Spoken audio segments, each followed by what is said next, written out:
জান তোমার কি হাত চাচাই জিনে ধরছে? ছোটকালে তো সে আমার সঙ্গে আছে, সে আমার দোস্ত, মাঝে মধ্যে আয় মাঝে মধ্যে চলে যায়, কদিন থাকতে সে আবার চলে যাবে কোকাপনা করিতে, সেখানে তার স্বামী আছে, তার সংসার আছে না। তোমার কোনো সমস্যা? আগে জানলে তো বিয়েই করতাম না। ওদের খাওয়ানো যে পানি দাও।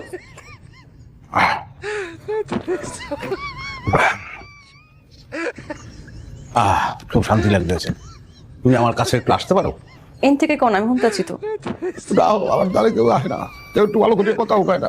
আমার যে কি কষ্ট লাগে, ওরা হাতখান একটু ধরবা। কেউ মনে একটু আদরও করে না, একটু স্নেহ করে না, কিচ্ছু না। আমার খালি ছোটকালের কথা মনে হয়। আমার আম্মায় আমার গোল গোল আলু দেওয়া মাংস রান্না খাওয়াইছিল, এইরকম স্বাদ আমি আর আমার জীবনেও পাই নাই। এত স্বাদ, আবার খাইতে ইচ্ছে করে, খাবো। মানুষের মাংস হয়।